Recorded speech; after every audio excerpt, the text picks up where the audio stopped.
Australia's most populous state, New South Wales, NSW, is now entirely in drought. Officials have confirmed a dry winter has intensified what has been called the worst drought in living memory in parts of eastern Australia.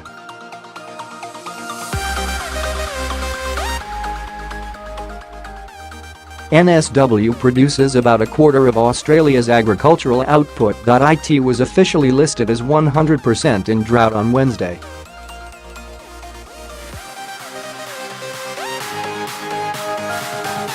The state and federal governments have provided a $576 million, £330 million, $430 million in emergency relief funding. There isn't a person in the state that isn't hoping to see some rain for our farmers and regional communities, said NSW Minister for Primary Industries Niall Blair.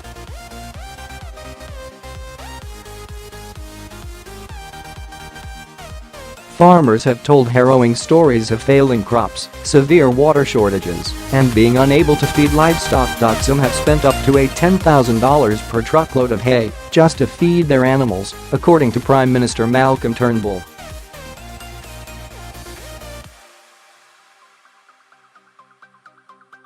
"It's like you are in jail every day," Queensland farmer Ashley Gamble told the 9 Network. "You turn up here because you've got to turn up."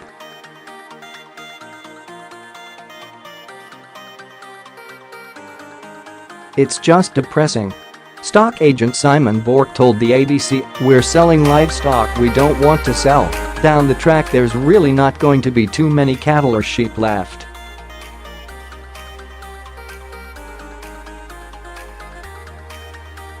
Cattle farmer David Graham said he was resigned to waiting for rain, telling the BBC, "In our community you just support each other through the tough times."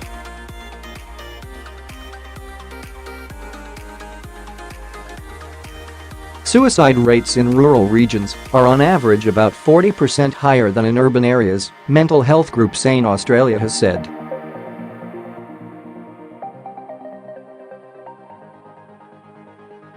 Southern Australia has just experienced its second-driest autumn on record, according to the Bureau of Meteorology, with rainfall 57 millimeters,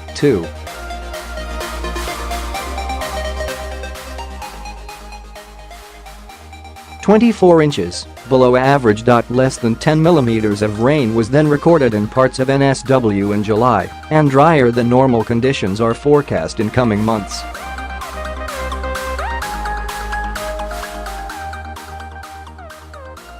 On Wednesday, officials said 23% of NSW was classified as being an intense drought, with the remainder in drought or drought-affected.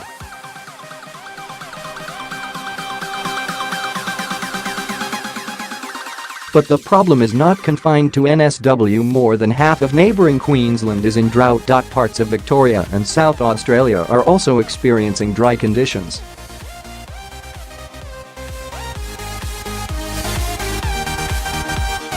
On Sunday, Prime Minister Malcolm Turnbull warned that the country had become a land of drought. The weather in Australia naturally varies a lot year on year, and droughts are caused by many different, complex factors.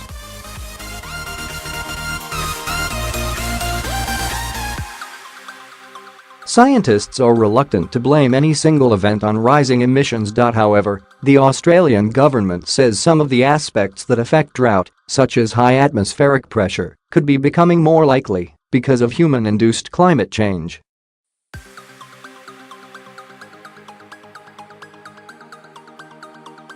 While touring some of the worst-hit areas in June, PM Turnbull said, "I don't know many people in rural New South Wales that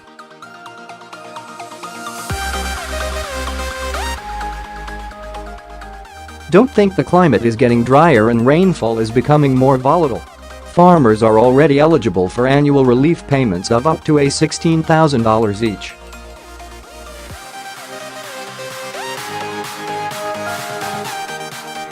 Earlier this week, Mr. Turnbull announced additional payments of up to $12,000. The Prime Minister said that, although drought was considered part of the Australian climate, farmers needed help.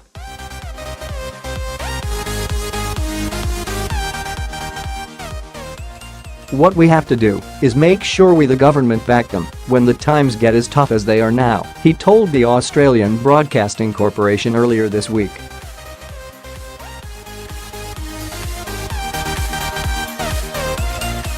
However, some have criticised the measure as too little, too late and said the payments process is too onerous. Almost 20,000 eligible people are yet to apply for the grant.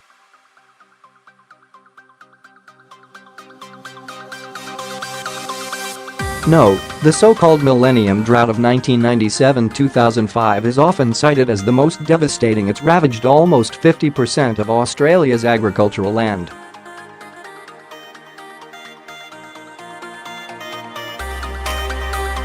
That event coincided with two El Niño systems, powerful weather phenomena that are often associated with droughts in Australia.